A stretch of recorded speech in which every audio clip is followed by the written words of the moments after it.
बहुत समय पहले जंगल के अंदर बंदरों का एक विशाल समूह रहता था। बंदरों का एक राजा था जो बड़ा और शक्तिशाली था और वह उन पर अच्छे से शासन करता था। बंदरों ने नदी के किनारे उगे एक आम के पेड़ की खोज की थी। उसमें बड़े बड़े मीठे आम फूट रहे थे। बुद्धिमान बंदर राजा ने सभी बंदरों को चेतावनी दी, एक भी आम को नदी में गिरने न दें। यदि आप ऐसा करते हैं तो नदी इसे मानव बस्तियों में ले जाएगी और एक बार जब उन्हें इस फल के बारे में पता चलेगा तो हम यहाँ सुरक्षित नहीं रहेंगे, क्योंकि वे फल की तलाश में आएंगे और इसे अपने पास रखने के लिए हमें नष्ट कर देंगे। परिणामस्वरूप बंदर अतिरिक्त सावधान रहते थे और वे हमेशा नदी के किनारे के आमों की देखभाल करते थे। उनकी जानकारी के बिना एक दिन एक बड़ा पका हुआ और मीठा आम नदी में गिर गया। आम तैरकर खाड़ी के पार चला गया और दूसरी ओर जा गिरा। कपड़े शाही धोबी साफ कर रहा था। उन्होंने आम की खोज की। यह स्वादिष्ट और रसदार लग रहा था।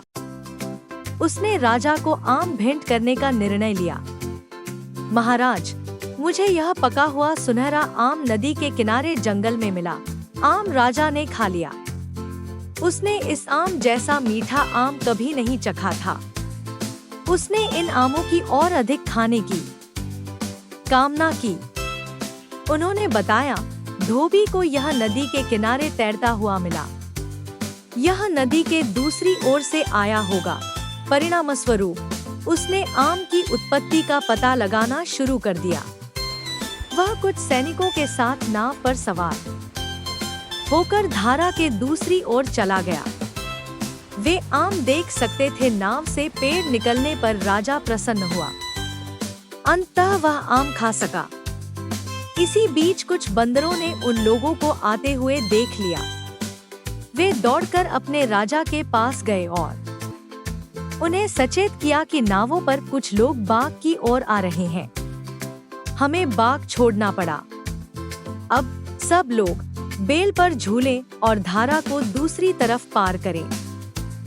जब आप सभी सुरक्षित रूप से दूसरी तरफ पहुंच जाएंगे तो मैं आपके साथ चलूंगा। उसने बूढ़े और युवा बंदरों को विपरीत दिशा में कूदने में सहायता की। जब उसे यकीन हो गया कि सभी बंदर सुरक्षित रूप से विपरीत किनारे पर पहुंच गए हैं तो वह दूसरी तरफ जाने के लिए तैयार हो गया। उधर उसकी सारी प्रजा उसकी प्रतीक्षा कर रही थी।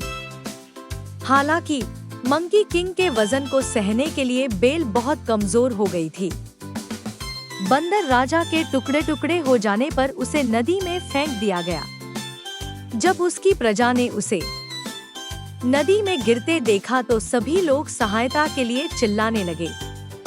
यह सब राजा देख रहा था। जिस तरह से मंकी किंग ने अपनी सभी प्रजा को सुरक्षित स्थान पर भेजा था, उसकी उन्होंने प्रशंसा की। जब उसने वानर राजा को नदी में गिरते देखा तो उसने अपने योद्धाओं को उसे बचाने का आदेश दिया। मंकी किंग का स्वागत करते हुए राजा ने कहा, मैं आपकी कर्तव्य भावना से काफी प्रभावित हूँ। इसके विपरीत आपके सभी विषय अब सुरक्षित हैं। तुम थके हुए हो।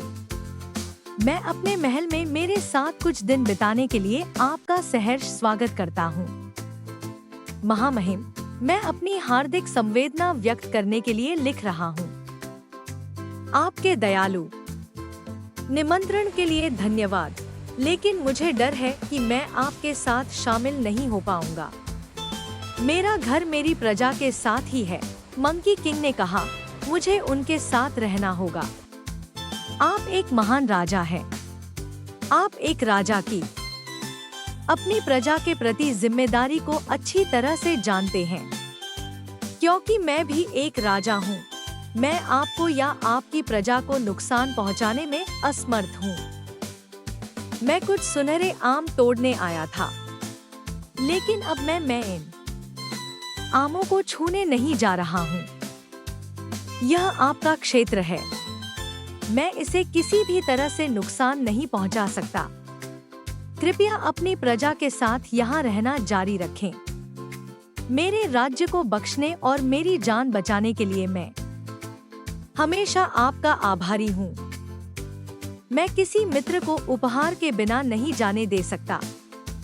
कृपया इन मीठे आमों में से कुछ स्वीकार करें और उन्हें अपने राज्य में ले आएं।